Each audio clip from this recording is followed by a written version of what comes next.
Bonjour, je m'appelle Lior, le DOP et cofondateur de Remote EMDR. Dans cette vidéo, je vais vous montrer comment utiliser la plateforme. Pour commencer à utiliser Remote EMDR, allez sur remoteemdr.com, puis cliquez ici « Se lancer gratuitement ». Saisissez votre prénom, votre nom, votre email et votre mot de passe. Vous aurez accès à un essai gratuit de 14 jours sans engagement. Lorsque vous vous connectez à la plateforme, vous voyez cet écran, qui est l'écran principal du site, la liste des clients. Vous devez avoir au moins un client pour commencer à utiliser la plateforme. Cliquez sur « Ajouter un client » et indiquez son nom. Vous pouvez changer le pays de votre client si vous le souhaitez, ce n'est pas obligatoire. Vous pouvez également modifier la langue, ce n'est pas indispensable. Nous proposons de nombreuses langues. Et si vous le souhaitez, vous pouvez ajouter l'email du client.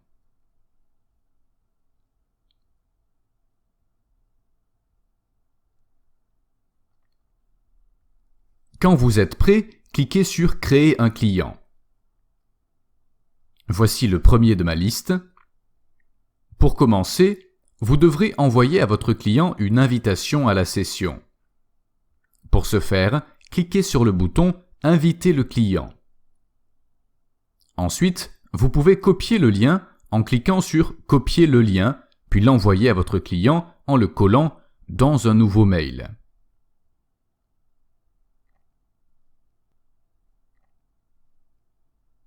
Ou cliquez simplement sur « Envoyer le lien ». De cette façon, le lien sera envoyé automatiquement à l'email du client que vous avez saisi. Veuillez noter que ce lien est réutilisable. Vous ne devez pas le renvoyer à chaque session. Vous l'envoyez une fois par client et il pourra le réutiliser lors de sessions futures. Pour lancer la session, cliquez sur « Lancer la session » pour accéder à l'écran dédié. Me voici en bas, c'est moi, Lior. Je suis connecté, c'est pourquoi j'ai un cercle vert à côté de mon nom. Et voici Bob, mon client, qui n'est pas encore connecté, c'est pourquoi son nom est marqué en rouge. Voyons maintenant le point de vue de Bob. Bob va recevoir cet email, puis il devra cliquer sur le lien et cliquer sur « Rejoindre la session ».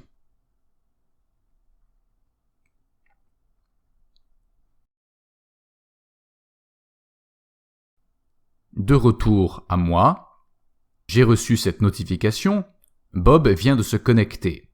À ce stade, je dois décider si je veux utiliser le chat vidéo interne de Remote EMDR ou une plateforme externe comme Doxy.me, Simple Practice, Zoom, etc. À moins que vous ne soyez obligé de les utiliser, je vous recommande vivement d'utiliser le chat vidéo de Remote EMDR. Il s'agit d'un excellent chat vidéo conforme à l'IPAA, faisant partie de la solution globale que nous proposons à nos clients. Vous pouvez régler votre microphone et votre caméra en cliquant sur « Paramètres de chat vidéo ». Vous pouvez le faire avant de commencer la session. Et lorsque vous êtes prêt, cliquez sur « Démarrer le chat vidéo à distance » et attendez que votre client accepte l'appel. Lorsque votre client reçoit l'invitation, il lui suffit de cliquer sur le bouton « Démarrer le chat vidéo ».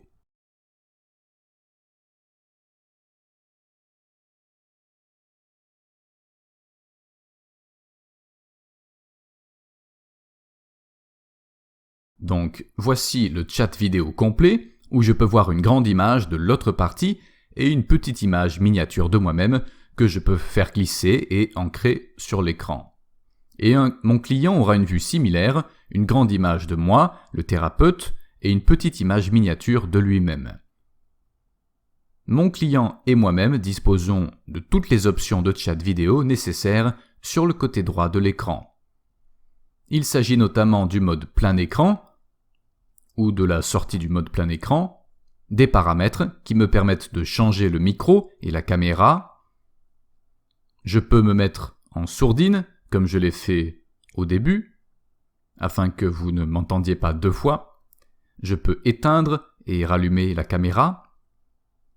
partager mon écran avec l'autre partie, cliquez sur Enregistrer et si le client accepte l'enregistrement, je peux enregistrer la session puis la sauvegarder sur mon ordinateur personnel.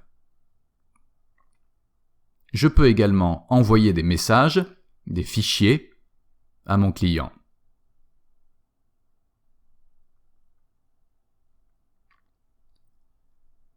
La principale fonction de Remote EMDR se trouve au bas de l'écran de la session. C'est là que vous trouverez le panneau de commande qui contrôle tous les différents aspects de la stimulation bilatérale. À remarquer que si vous n'utilisez pas le panneau de contrôle pendant plusieurs secondes, il se fermera pour ne pas vous déranger. Pour l'activer, passez votre souris dessus, il se rouvrira automatiquement.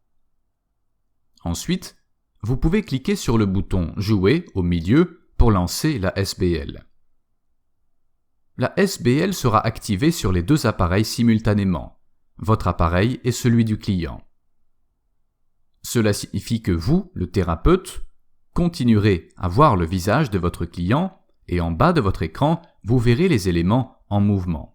Ensemble, cela vous permettra de vous assurer que le client suit le mouvement des balles avec ses yeux comme il le doit, car vous aurez une vue claire du mouvement des yeux du client et du mouvement de la stimulation bilatérale. Pendant ce temps, voici le point de vue de votre client. Votre client ne verra que les éléments en mouvement. Et il ne vous verra pas. Il vous entendra et il entendra le stimulus auditif, mais ne vous verra pas. Et lorsque vous estimez que c'est suffisant, vous pouvez cliquer sur le bouton « Arrêter » et alors, automatiquement, votre image reviendra, ils vous reverront et tout redeviendra normal. Donc, une fois encore, par défaut, vous pouvez toujours voir votre client, mais celui-ci ne vous voit pas pendant le traitement. Dans certains cas, vous pouvez avoir envie que le client vous voie et continue à vous voir pendant le traitement pour diverses raisons thérapeutiques. Si c'est le cas, cliquez sur ce bouton « Paramètres du chat vidéo ». Là où vous réglez votre micro et votre caméra, vous avez une troisième option « Vidéo pendant la SBL ». Vous pouvez passer de « Ne pas montrer la vidéo » à « Montrer la vidéo miniature ». Votre client verra alors une petite image miniature de vous pendant le traitement, que vous puissiez maintenir un contact visuel.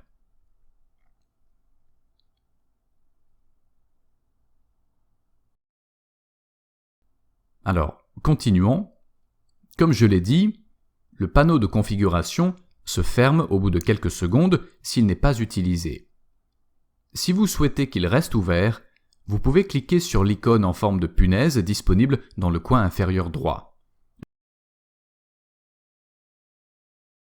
Jouer démarre la SBL, Stop la termine.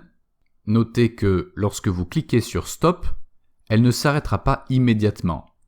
La répétition en cours doit se terminer. Seconde est le nombre de secondes restantes pour le set actuel. Le set est défini pour durer exactement 1 minute. Après 1 minute, il s'arrêtera. Répétition est le nombre de répétitions effectuées. Comme il s'agit de la partie la plus essentielle du panneau de contrôle, nous avons ajouté cette fonction bonus.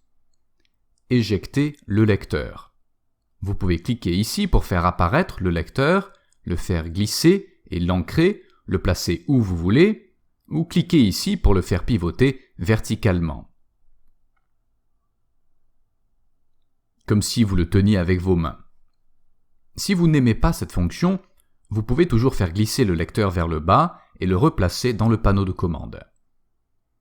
Sur le côté gauche de l'écran, vous trouverez 4 onglets de contrôle. Général, affichage, couleur et son. Chaque onglet contrôle différents aspects de la plateforme. Commençons par Général. Ici, vous pouvez contrôler la vitesse du SBL, le rendre extra lent, position 1, ou extra rapide, position 40, ou n'importe quoi entre. Le bouton Durée détermine la durée du set, qui est fixée à 60 secondes par défaut. Vous pouvez la régler sur n'importe quel autre chiffre ou sur infini si vous voulez que le set continue sans aucune limite. Si vous voulez entrer un nombre spécifique de votre choix, vous pouvez double-cliquer ici avec votre souris et utiliser ensuite votre clavier pour le saisir. Ainsi, par exemple, je peux saisir 77 et le set durera 77 secondes. Si vous préférez définir la durée par répétition plutôt que par seconde, vous pouvez changer le type de durée de seconde à répétition. Et alors le nombre ici influencera le nombre de répétitions par set. Il est ici par exemple réglé sur 20 répétitions. Encore une fois, vous pouvez sélectionner n'importe quel autre chiffre, ou infini, ou saisir votre propre nombre. Par exemple, 88 pour 88 répétitions.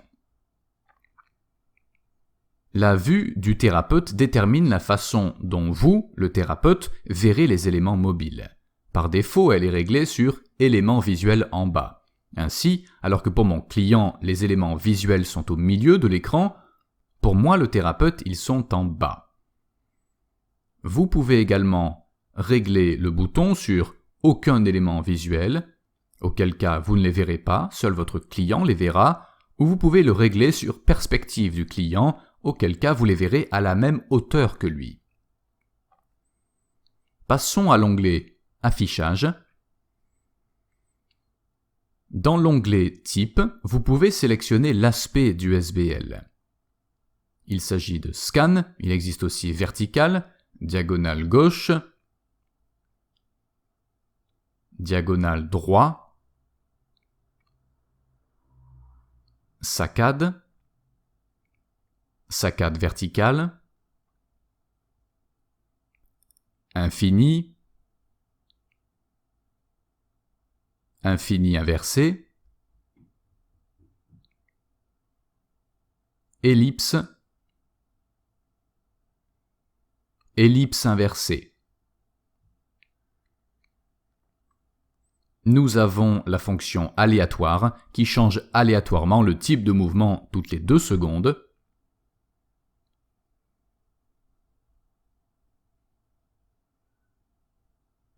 Et enfin, nous avons l'option son seul.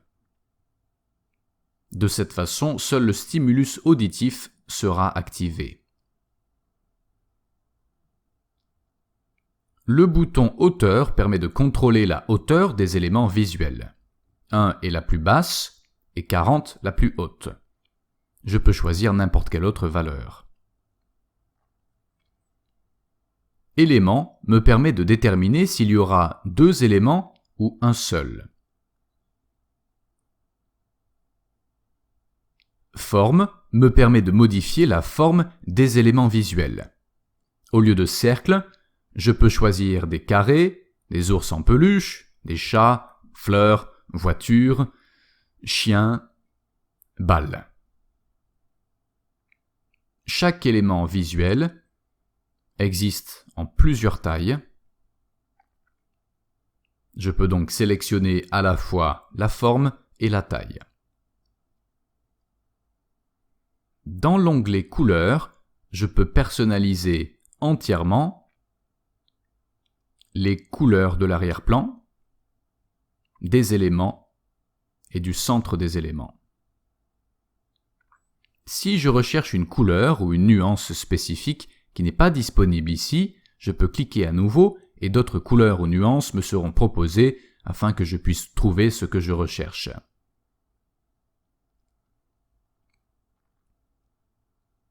Dans l'onglet Son, je peux contrôler les différents aspects du stimulus auditif.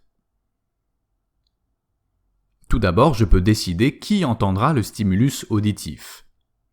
Par défaut, il est réglé sur client seulement, ce qui signifie que seul mon client entendra la stimulation auditive.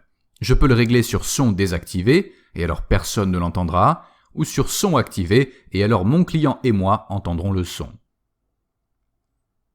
Le volume est simplement le volume du stimulus. Je peux le régler sur une valeur entre 1 et 40. Il y a 3 types de stimulus auditifs. Le premier est effet sonore. Si je sélectionne effet sonore, je peux choisir l'effet qui sera joué parmi plusieurs effets. Il sera droite, gauche, en synchronisation avec le mouvement des éléments visuels. La deuxième option est musique. Si je la sélectionne, je peux choisir parmi 8 pistes différentes de musique bilatérale spéciale, c'est-à-dire une musique relaxante qui se déplace avec son volume d'un côté à l'autre en synchro avec le mouvement des éléments visuels. C'est donc à la fois relaxant et efficace. Et enfin, je peux sélectionner son de la nature, où je peux choisir parmi plusieurs options comme jungle, pluie, vent, océan, etc. Encore une fois, tout sera joué en mode bilatéral. Nous recommandons vivement aux clients d'utiliser un casque ou des écouteurs pour que le stimulus auditif soit efficace. Une autre fonction disponible est la fonction note. Je peux cliquer dessus, puis sur « Ajouter une nouvelle note » pour ajouter la première note du client. Ensuite, je peux remplir toutes les notes EMDR, y compris cible, image, NC, PC, VOC et SAD. Et tout sera sauvegardé et disponible pour moi. Je peux les fermer et ouvrir à tout moment. Tout sera là.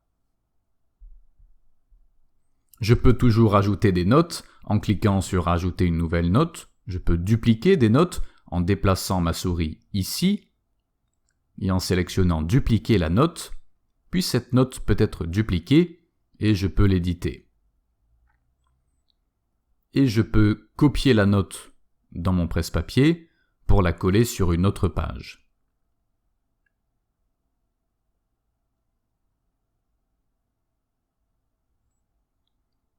Pour mettre fin à la session, je clique sur le bouton « Terminer session » et je retourne à l'écran principal de Remote EMDR. Je peux cliquer sur le nom du client pour accéder à son profil ou mettre à jour ses coordonnées et voir les notes à ma disposition.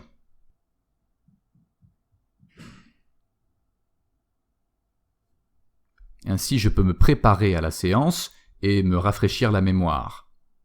Je peux cliquer sur « Imprimer notes » pour les imprimer ou sur « Télécharger » pour toutes les télécharger. Lorsque je cliquerai sur « Démarrer la session », j'en recommencerai une avec Bob et je retrouverai tout exactement comme je l'ai laissé avec Bob, soit les couleurs, les éléments, la vitesse et le son. Tous les paramètres de Bob sont intacts. Tout a été enregistré sous pré-réglage 1. Ici, c'est écrit pré-réglage 1. Je peux avoir jusqu'à 3 pré-réglages différents par client. Pour en ajouter, je clique sur l'icône plus ici, puis je reclique. Ainsi, j'ai 3 pré-réglages et je peux décider, par exemple, que le pré-réglage 3 aura cette couleur d'arrière-plan, le pré-réglage 2, cette couleur de fond, puis je peux simplement passer d'un pré-réglage à l'autre et tout changera. Je peux même modifier le nom du pré-réglage en double-cliquant dessus. Ainsi, je peux écrire que le pré-réglage numéro 3 sera le lieu sûr de Bob. C'est juste pour simplifier.